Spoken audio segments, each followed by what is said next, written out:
Well, hello, and welcome to Gallifrey's Most Wanted. I'm Ross Aiken. I'm Old Who. I know you're up there, so come on out and show yourselves. And I'm Victoria Wheeler. I'm New Who. Oi, have you gone potty? What are you shouting at? And we are back in Tom Baker land, and to the... I dog the Tom Baker years sometimes, but every time I get to these early seasons of his, I'm like, comfort food, warm blanket. They, Yeah, I do remember why I'm a fan of this show. What made, right. I think that for me as a New Who fan, it's sort of what I have to defend against, right? Like when I say, no, I love Doctor Who. That's what comes into people's minds. In America. People our age. In America. Yeah. That's what comes into people's minds. And so I have to sort of say, no, you don't understand it. It gets better. The stuff I did for the first 20 some years that we knew each other. Oh, yeah. You used to have to do it to me because I would have seen, a set wobble, right, at some point, watching it in the background because it was on at 12:30 or something at night, and it was on at a party or something. And it was always, I never understood why it was on at like 11 o'clock at night. It was cheap. Well, I know why they got it, but I mean, just what didn't you put it on like a Sunday afternoon or something for kids? But it was cheap, right? They were paying more for other stuff. And stuff right? when certain stuff, PBS stations all buy their own stuff. But they buy it from the same pool, and it all has. This is a Sunday morning 5 o'clock show. That's when you're required to show it. Right. I got you. Yeah. But also sense. The things that you just happen to purchase, could keep the station on, right? Oh yeah. That's what they did. They run it so they didn't have to have, national anthem or whatever. Yeah. And I mean they had a market. They would do days where they would have, they'd have Sylvester McCoy when he was in town come in and do little, Did they? Hey, oh yeah, he did it in Howard. Yeah. That's awesome. And it would just be the same one over and over again. Wait a minute, that's from last year. Yeah. And they just clip it in. Or they'd have him, hey, I'm Sylvester McCoy, I am the doctor, and with a $500 disc thing, you get this Doctor Who bag and book and blah, blah, blah, stuff that, they did it all the time. But interesting, like back in the era without the internet, we didn't know if he was in town or not. No, yeah, you got used to it I would see it over years and on the videotapes you had, because if he recorded one and it was during Pledge Week, you were and he wasn't gonna edit it. He just put it on the tape and Right. Fast forward. Pledge Week is for our UK listeners. I don't know if you guys may have it someplace now, but for our public radio station, they have to beg for money. They get some funding from arts councils and grants and things from the government, but they're not financially fully supported. They have to beg for money. Yeah. And that's what they do. They beg for money and they ask people like, "Oh, you're in town. Come and, Yeah. I remember Fred Rogers being on one time. Ken Burns. Burns would do he would just film a message and hand it out. Here's this year's beg. Here is 2021's begging for you. Yeah. But I remember Fred Rogers walking in front of a bank of volunteers seated at telephones, and here comes Mr. Rogers in a suit and tie, being himself, and he would have autographed something, or he would have and so they'd say, if you donate at this level, you can get this autographed, or whatever. But that's how altruism works and public television works in the U.S. No. But yeah, this would have been for American viewers. We're doing Brain of Morbius. I don't know if I said that at the top of this.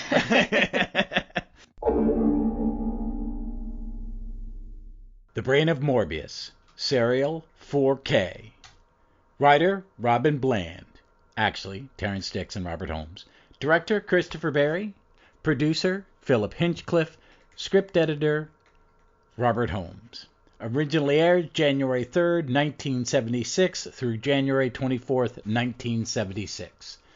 The TARDIS lands on Karn, a bleak and stormy planet where Solon, a disreputable galactic surgeon, is carrying out strange experiments. The planet is also the home of the Sisterhood, which, like guardians of the mysterious sacred flame, from which is prepared the elixir of life, an immortality drug shared by the sisters with the Time Lords. The flame is dying, and the High Priestess, Marin, believes the Doctor is a spy sent by the Time Lords to steal the few precious remaining drops of the elixir. Meanwhile, the Doctor discovers that Solon is concealing the still-living brain of Morbius, a high-ranking renegade Time Lord and cosmic villain supposed to have been executed some centuries ago. Solon is making a monstrous new body in which Morbius will live again to lead his followers in conquest of the galaxy. The Doctor and Sarah have to battle with Morbius, revived and on the rampage, and with the suspicious Sisterhood. The Doctor defeats Morbius in a mental battle, and the body is destroyed by the sisters, convinced of the Doctor's good faith after he restored the flame to its former brilliance. Some of the elixir is used to save the Doctor's life. Another great synopsis from the amazing Jean-Marc L'Officier from the Doctor Who Program Guide, the complete guide to every Doctor Who story. And there we go.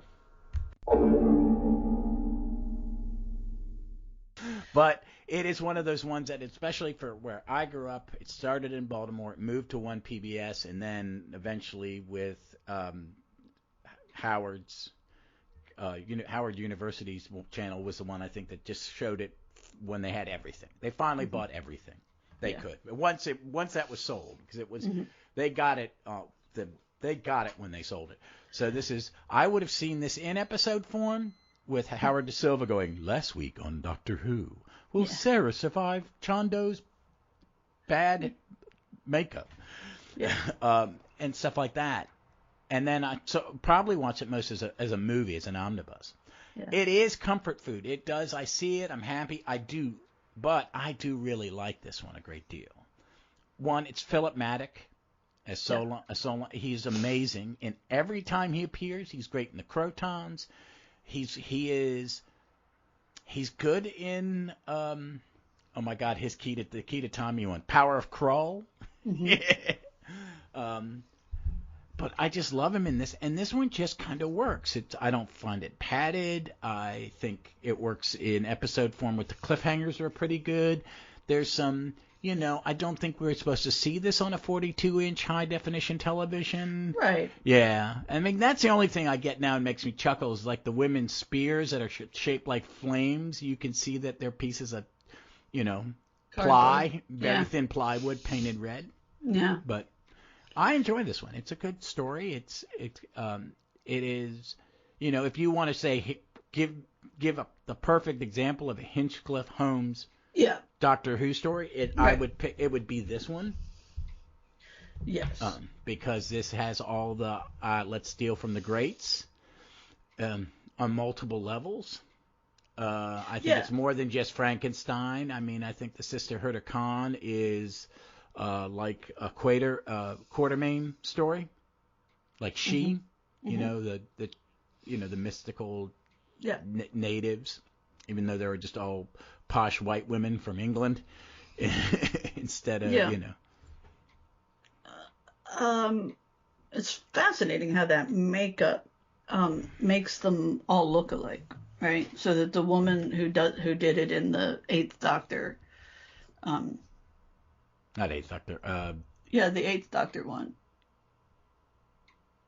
When the one where the Eighth Doctor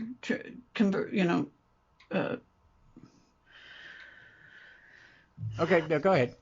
No, the Eighth Doctor becomes the War Doctor, right? He's one of the sisters, yeah. Right? Okay, yeah. I forgot that was the first time they came back. I keep thinking the Peter Capaldi episodes and stuff she's in. No, I forgot about it. Duh. Yeah, but the regeneration of the Eighth Doctor. But that makeup, when she first appeared, I was like, she's the same woman, just older, right? Like I was convinced, right, that she was exactly the same woman. And the one that's, what's her name? Marin, or the Otaka? younger? No, the younger one. Okay. And she has a name, Odika or something. But she, she looks like a Josie woman from Whose Line Is It Anyway? I mean, like, there's something about the makeup which is very clever and well done, because it does sort of create a uniform. Yeah. Right? And that's really cool.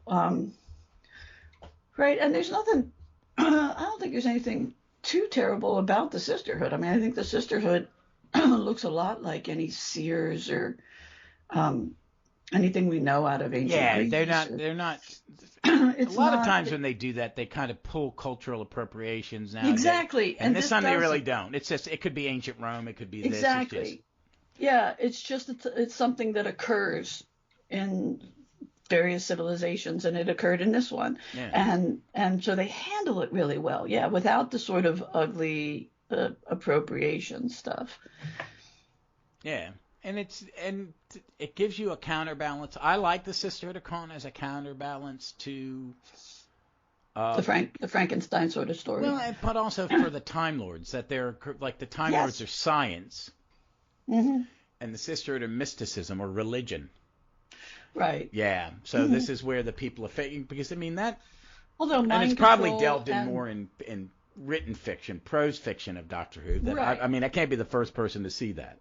No, and there's a prequel of this, the Morbius crisis is in the BBC novel Warmonger, right? There's a whole bunch of different, this one has spawned a lot. Yeah, that's a Fifth Doctor story, because I don't think I've read it, but I've heard of it. So it's a good setup. I mean, there's a couple of things that occur in it that, like, in About Time, criticizes Sarah Jane's forethought in not drinking the wine.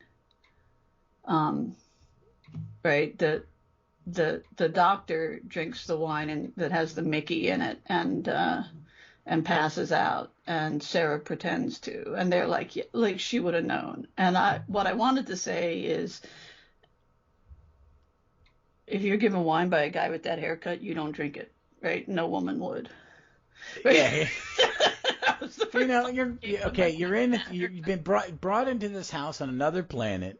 Right. On a creepy night. You're in a creepy castle, and there's this big giant dude with a metal hook hand. You're like going, I'm not touching anything in here, and we're leaving. Right. Right. It's a classic setup for any horror genre, right? Yeah. It's like she's like it's like the Sam Rockwell character in Galaxy Quest. Yeah. He's wearing a red shirt, and no, they're gonna kill Guy. I would have walked in and turned around and walked out. The Eddie Murphy thing about haunted houses and white people and black people, and he goes, white people stay when they hear the house and the walls bleed. I'm walking in. Get out. Okay, I'm gone. Get out.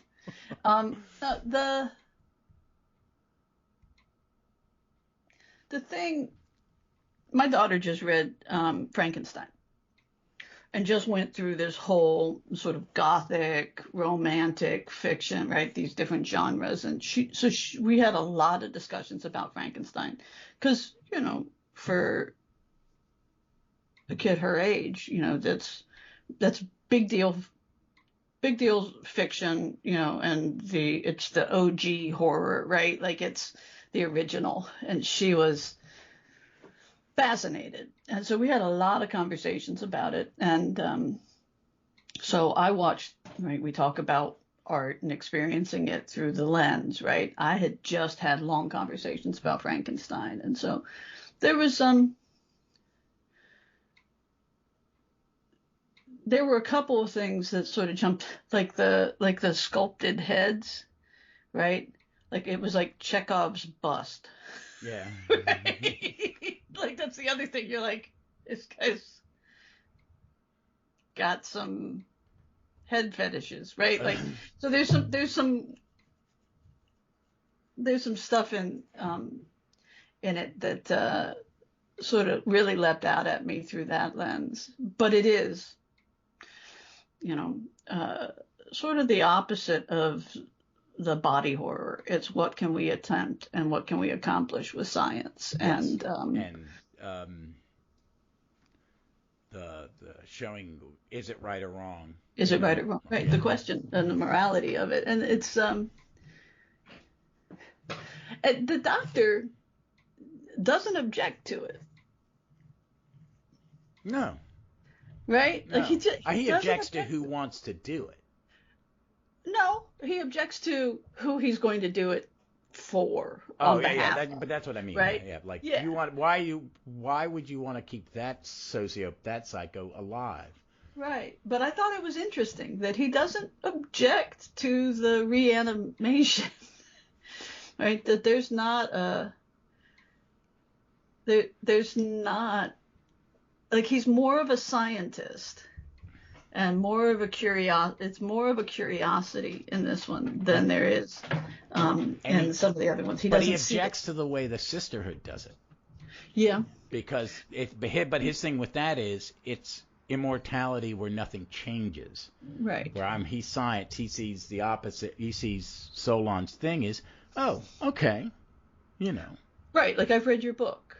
Yeah. I do love that scene when he just spews out the title of the book. I mean. Yeah. But yeah.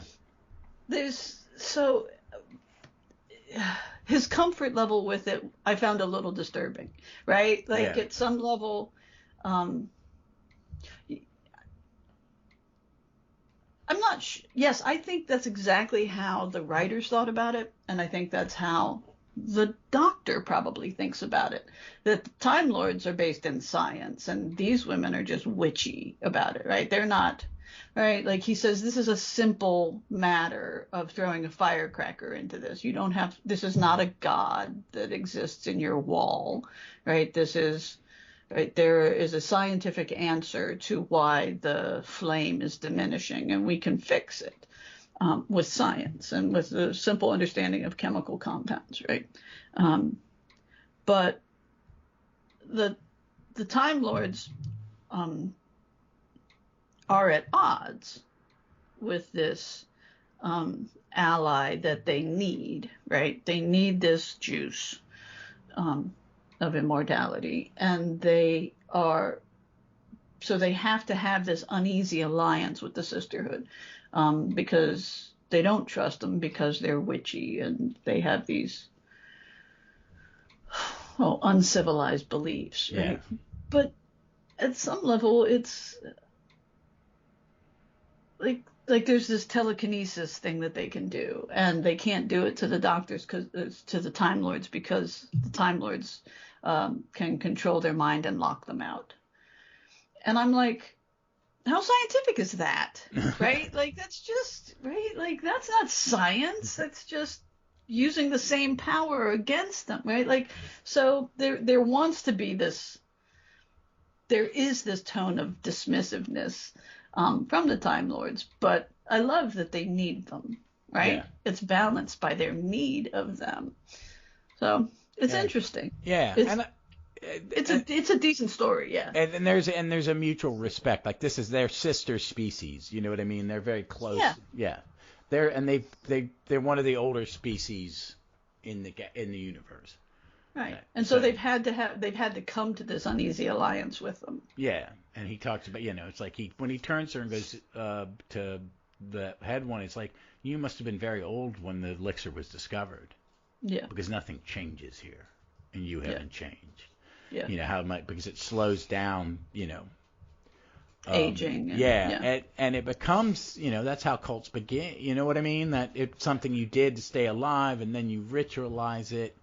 Uh-huh. I mean, it's in some ways. But it's also the origin of science, right? Like, is somebody gets an idea and a belief about something.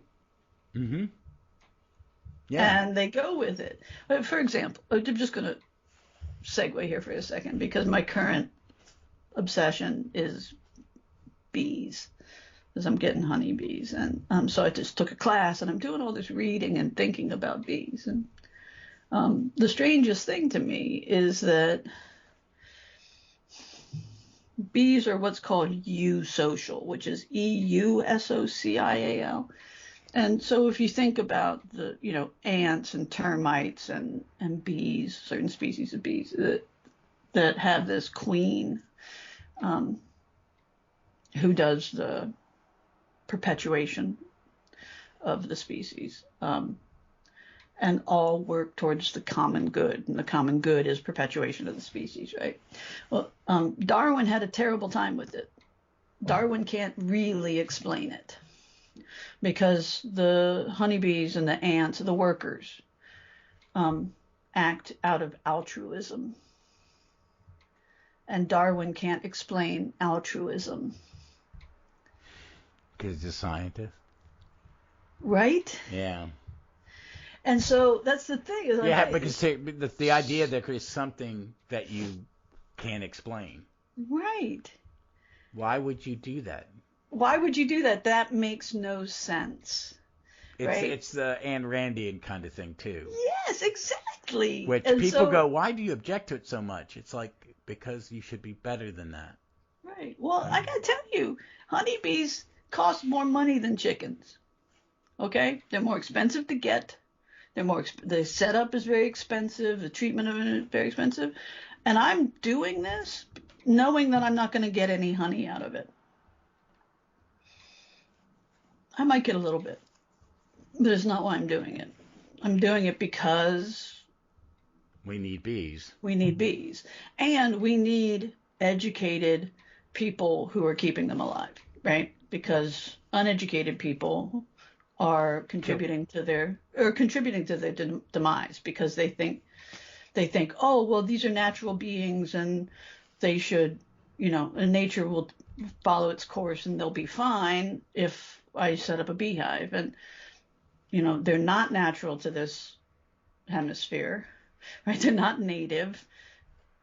Your ancestor and my ancestor came to these shores before the honeybee. How did they what animal was doing our pollination here? Plenty of pollinators. Everything from bats and butterflies and hummingbirds, like all sorts of things can pollinate. But the ones that live in a colony and make honey that we can collect are European. Okay. Right? And so they don't survive very well here. And whatever we're doing and whatever is going on here, is impacting them. But my work on honeybees is altruistic. And Darwin always explained it as it was people, like my altruism towards my child was about perpetuating my DNA. Well, I got no DNA in the game there, right? Like, right? Like, I'm questioning some of the fundamental things in science. Now, I'm not replacing science with my judgment, and that's important, right? But I am questioning some of the model, right? Some of the assumptions in the model, like that Darwin was absolutely correct. And so there are things like, oh, here's a serum. Let's drink it. It comes from this cave, so it must be, right? I don't know. I think there are fuzzy lines between science and religion sometimes. Yeah, and it's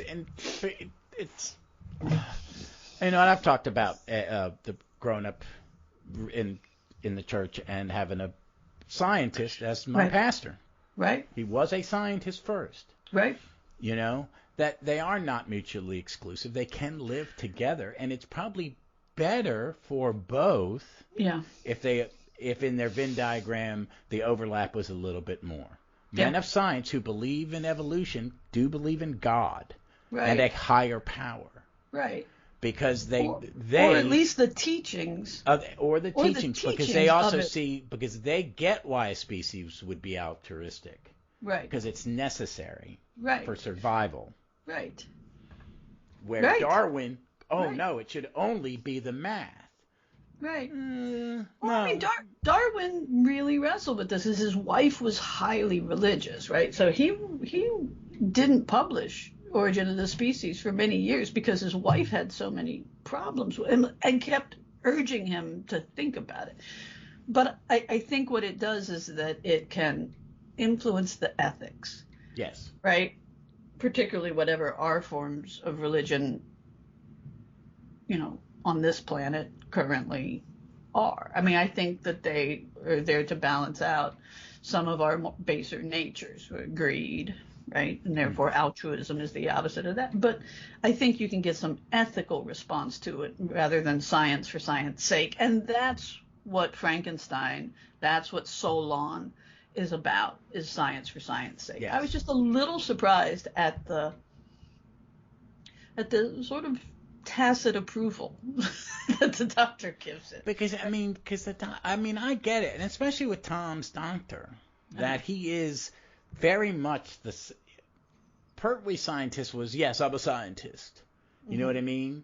Well, and the first doctor and the second doctor were inquisitive, but there's a different smugness to Tom, the fourth doctor's view on science. I am the greatest scientist. Yeah. Because he's a little bit like, there are things that, and he always, and the companions are the ones that's like going, yeah, Doc, you're really impressed by this guy. He's a psycho. Okay, Right. He's a psycho. Right. Because he gets enthralled, and I think that's kind of thing. And Baker plays, I mean, he tells us that. He's playing it, he's an alien. That's my first and foremost. And to an alien, human, how silly are you little humans? And I think a lot of modern a lot of Tennant's doctor's a lot like that. He's always very impressed with the big thing, with the big red button. And then it's Donna going, hey, snap out of it.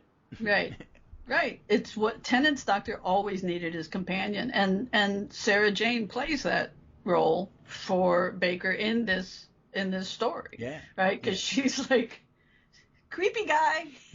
It's a castle and a deserted. Hello, I'm blind. Have you not ever seen a horror Hammer film, Doc? Don't go in here. Which is say, I make that joke, but they had considered Peter Cushing and Christopher Lee. Yeah. For the part of Solon. If you're going to do a Frankenstein, get the guys from Hammer. Yeah. Been a great get. Yeah. But she really is the balance for that, right? She is. Yeah. But do your timeless child thing. Oh, yeah, but I want to talk about that. I also want to talk about how she is. They make her Pauline, the Perils of Pauline, a little bit more. A little more than they normally do. Yep. I think Elizabeth Sladen. I appreciate the smart move in not drinking the wine. Yeah. And then she's been blinded, but she's still Sarah Jane. There are times where I think a lesser actress would have fallen into the weepy where she is. Sarah's always, when she's scared, is scared. Yeah. Elizabeth Sladen goes, oh no, this is real scare. Sarah Jane will overcome it, but we have to see real scared. Sure, but she's gonna scramble down the rock face while blind and scared. Because it's a creepy castle, and why did we stop? It's a creepy castle. Exactly. Why are we going in there? It's like why they go into tunnels and caves all the time. I'm like, what are you doing? But no, you're absolutely right that she is Perils of Pauline in this one. That there's just like one too many creepy things. Oh, right? and like then he goes, say killer. Oh, and when Philip Maddox, and I know why they put this line in there because it was creepy. Goes, oh, when I'm done with her, I'll let you have her hair. Right. Shows you what a because Solon every time because Philip Maddox plays him so charmingly. Yep. You're like, oh no, wait a minute. He's gonna scalp Sarah Jane and give it to the big giant. We cannot talk about Brandon Morbius in modern now because of its connection to the Timeless Child narrative created by the current production team.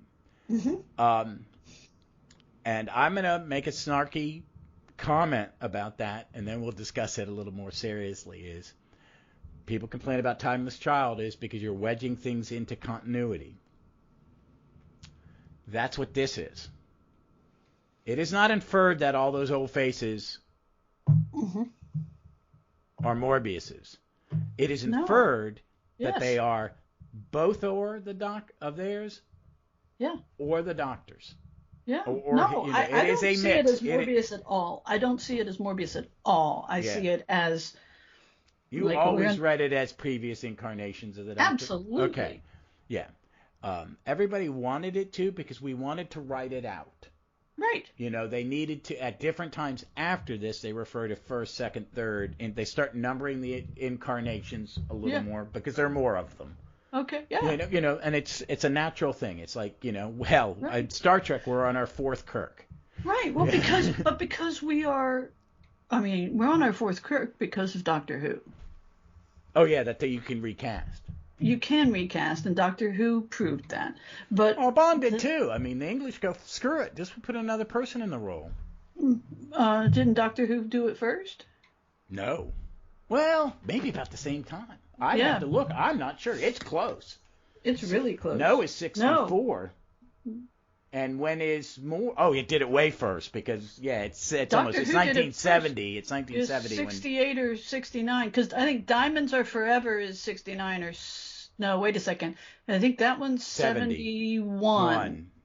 So, because of the Mustang that he's driving. No, it's a 69 Mustang in that. Yeah, but you're right. Doctor Who did it first. Doctor Who did it first. Yes. Back to you. Hold on a second. Bandits, go ahead with what you were saying about. Yeah. No, I absolutely thought that it was either previous incarnations or later incarnations. Timey-wimey. Right, because we're timey-wimey. So I accepted that. They had already established that for me. And you saw this after you had seen a couple modern regenerations. Yes. That's two. Because we saw, right. We got to see them You saw this before you ever saw a before I ever saw a regeneration, yeah. Right. Yeah. So, I mean, I didn't know. The hard and fast rules that were, I think they're kind of some of these hard and fast rules were imposed upon us by ourselves, and kind of like the Peter Hannings, and no offense, I love the Peter Hanning books. I don't have mine anymore for space, but, and which at the same time perceived fan wisdom on stories that we couldn't see was being given to us. Mm-hmm. So we're, this is the first regeneration, this is that, this is it. Some of these things that we go, well, that's canon, was created by someone trying to organize a narrative in a book. Mm-hmm. I'm going to write the history of Doctor Who. I have to I've got to give a sense of order. Right. And I think it's all imposed. And as we say, canon is what's canon, who's canon, my canon, your canon. It doesn't. Right. It really. Right. I am one of those people as a kid made lists and tried to figure it all out and poured over those books and loves a good Star Trek or Doctor Who reference guide. Just it's right. Sure, it's like opening the old world book and learning. But it's just this is fiction. It's made by different people over decades. You can't have these hard and fast rules. But I imagine what would happen if the internet was around in 1976. Oh, it would have never gone outside. Yeah, and people would be arguing over who are those people in the images. Yeah, absolutely. Now, I mean, and when nobody would have commented then, they're all white men. Oh, yeah. But it occurs to me now. Okay. Yeah. It occurs to me now. And it's a good question to ask. Why are they all white men? Just like it was a good question to ask of the Supreme Court. Yeah. Right? Just like it's a good question to ask about our congressional representatives. I mean, the only people that it makes sense that they're all white is, biological lineages and royal families, right? They all look alike because they're all related, Yeah. right? But other than that, if we're looking at qualifications, right? Now, is the doctor related, and is it all the same DNA? I mean, you got blue eyes and brown eyes and different hair types and different, right? Like there's plenty of difference between all of the doctors, enough difference, right? And even a suggestion with Capaldi that he picked the face. Yeah. Right? So that there are more factors at play in regeneration than just what we understand as DNA. Because, right, DNA, can you imagine the number of, I mean, a DNA is a tetrahedron, right? Can you imagine the number of hedrons that there would be in a Time Lord? Yeah, it's something that can break itself Apart, down and rebuild itself. It rebuild itself. Or pull in different pieces, like who knows? Yeah, it so, can be anything now. Right. And that's and something as simple as gender, because from a chromosomal standpoint, sex is chromosomal, right? Mm-hmm. And there's in all of us is X chromosome, right? We all have X chromosome. Some have Y. Yeah. Right? Mm-hmm. Some have XX. Some have XXY. Some have XYY. Right? So sex could be, if you've got 8 hedrons, if you've got, right? Yeah. If you have these long strands and they build together in some sort of lattice, who knows what it sort of breaks my imagination to read the book about the discovery of DNA. It's a great book. It's a great sort of history of science read, and it's one-sided, and like we can break it down and criticize it now, but it's a wonderful book. In fact, let me look it up because I want to recommend it to anybody who reads anything.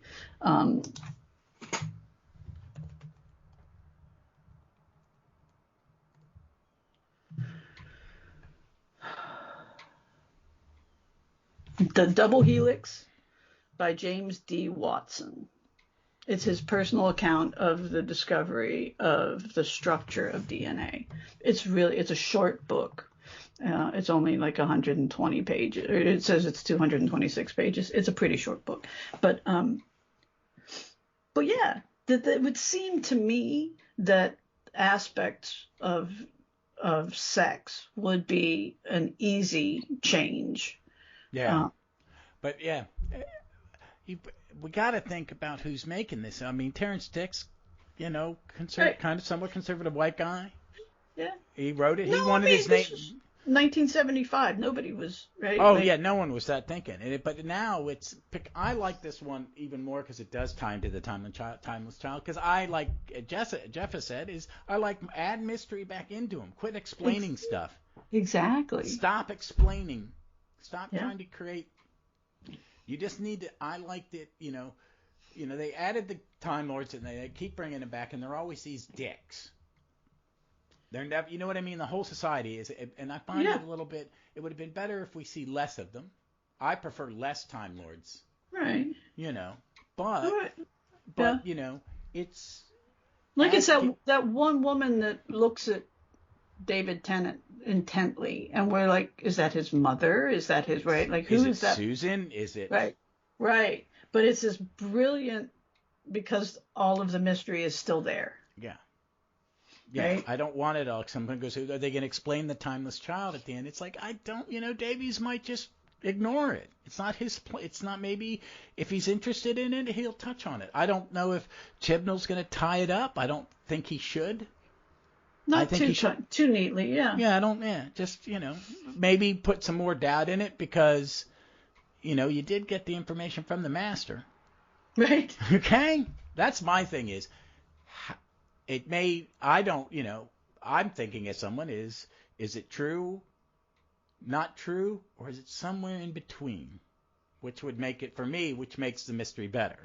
Yeah. I mean, but all truth tends to be like that. Yeah. And I think, I always thought that we were seeing early Doctors. That when I first saw it. And I thought it was kind of cool. And I thought some of them were dressed, and that they made the point that they're all dressed in even earlier period clothing. Yeah. Yeah, and that it's also Douglas Camfield and Graham Harper and Chris Berry. Right. It's the people in the production office. Here, put this costume on. We need a headshot. Yeah, but it does sort of suggest a historical timeline, like a chronology. Yes, because they kind of go backward in. Yeah. Yeah, the dress gets earlier and earlier. Yeah, there's the guy in the periwig, and right, like that's I think that's Hinchcliffe. I think that's Hinchcliffe. But that's them expanding on their understanding of the Doctor for the first time. Without a game plan. It's just flippant too. They're just going, we need images. Okay, guys. Hey, let's do it. Let's do this, and you know what? If he regenerated this many times, couldn't he have possibly, right? That's their first expansion, their first asking of the question. Right? Yeah. And what they're doing and Chibnall's doing now is the exact same step. Just expand. You're just giving you more questions. Expand the possibilities. Right? He couldn't have done Timeless Child without this moment. Oh, it's something he latched onto as a kid, and this has been in his brain for years. I want to do something with that. Right. And as someone because there's a specificity to the chronology that hit me, because for me, the timey-wimey has been emphasized in New Who. Yeah, it's ingrained in your in my fandom. Yes. Where to us it was. Why are they doing all this timey-wimey stuff? It's like, because it's a show about time travel. Why didn't anyone ever, other than sight gags, it was never done before. So, it was good. I'm enjoying it, and I think I enjoyed it a little bit more. Mm-hmm. Watching post Timeless Child. Mm-hmm. But. No, this one's good. Like, it's one of the ones that, as you said, we're not meant to maybe watch it on 42-inch televisions. And, that's the thing. Is it the set, which isn't bad? No, it's pretty good. It's pretty good for the era, right? I think the castle's a little bit better than the other two. Right, but the castle was. But there's only one rock face on either side of some crashed spaceships for her to climb down. It's like. Yeah. It's really small. It's really small. Right. It appears to be about 20 yards separating the sisters and so on. Right. But as a television watcher in 1976, right? That wasn't too problematic. No, I think the thing about American television is that the reason Hollywood exists is because of the sun, right? That you had sunny climate there, and so you had the ability you had reliable sunlight, and you could film most of your work outside. And so most of 70s television is filmed outside, right? On the streets of LA, in the hills, right? Like Bionic folks, Woman. Me and Vic are both lifelong. We are Virginians. And when Roots came on, and it was filmed in Southern California, and there wasn't a lick of grass or a fucking tree. Right. It was like, where's the grass? How can they tell what's north without feeling the side of a tree, right? Like, we've been going on hikes every weekend, and I show that stuff to my kid. This is how you know which way is north. This is how you get out of the middle of a forest. And there's no forest in Roots.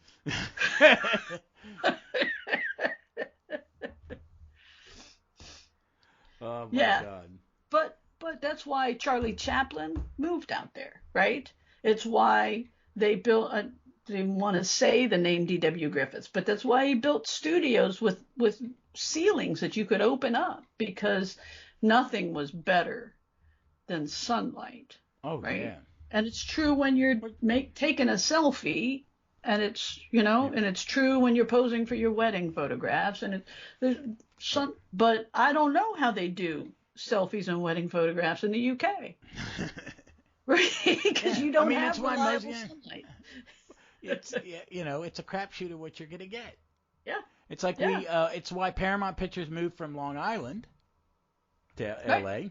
Yeah. Because that was the last studio on the East Coast. Oh, I don't know. I don't remember. Yeah, it was like 1920. But, some of the last movies they made were Marx Brothers movies, and we can't do this anymore. Right, but because Charlie Chaplin had a building with a retractable roof, right? Like that was. But seriously, don't watch Bionic Woman from the 70s. I mean, it was good then. It's probably not good now. But just fast forward through a couple of episodes and you'll see that she's in a different place outside every time, right? Like, because there was an option. Oh, my God. And it wasn't an option. Star Trek went to the same canyon when it would do exterior planets. Well, I get it. So did Doctor Who, but we only get him about once a season. Yeah. The Quarry, right? We only get the Quarry once a season. Come on, going down. Hold on a second. I've got a visitor. Bandit wants me to give him attention. Hello, fat, fluffy dude. No. But overall, I like this one. I like coming back to this era. It's always nice. It was an easy watch, even though I got confused last week and watched the wrong story.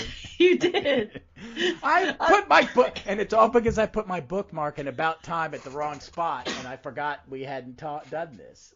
Because we've talked about this before, and it's like, okay. Yeah, so, we've mentioned it in passing because it's a memorable story. It's a marker. It comes up whenever Philip Maddox is in a lot of Doctor Who, so we mention it when this pops up. So this is a good one. I enjoyed it, but we're gonna be.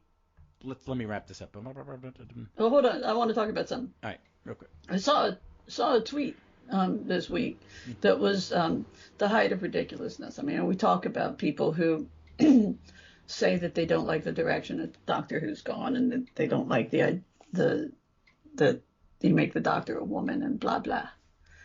But saw the most ridiculous thing yet is somebody has criticized Jodie for going on what is it, Bishop? John Bishop's podcast. John Bishop's podcast. Yeah, he has a and podcast. Swearing. She swore on John Bishop's podcast, and this, I don't even remember who it was who. That's good, because let's not give him. who said it, but it created a bit of a firestorm on Twitter because it was just one person after the other going, have they not seen Tom Baker? I responded to one and said all actors have potty mouths. Right. I don't know an actor who doesn't swear like a sailor. Well, what I said was it was just this person saying that the Doctor ought to not swear, that the Doctor ought to take their role as a role model for children seriously, and thought it was beneath. And I went on the thread that I saw, but was scrolling through the comments to see if somebody else had said it, and they had.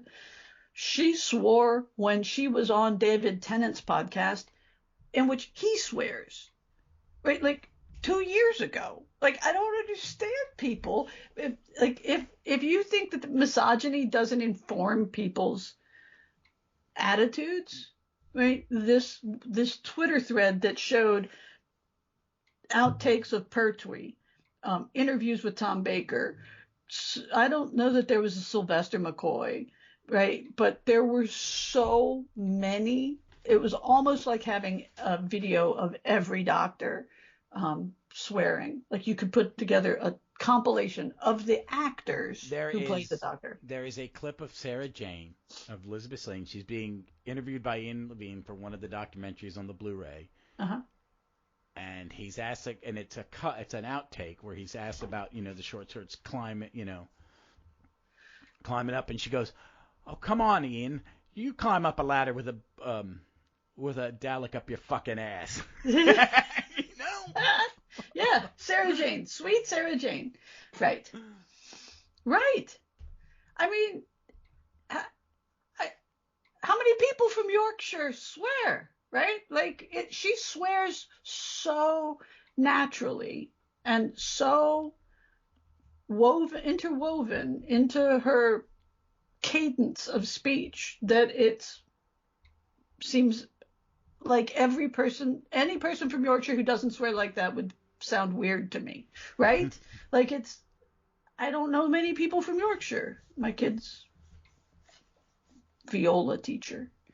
But other than that, right, I don't talk to a lot of people from Yorkshire. But anyway, I just think that they all swear like that because hers just is so fluid and natural, and it doesn't sound off. And I wouldn't even have noticed it had this jackass not said something about it. I know. So anyway, that was my tweet of the week.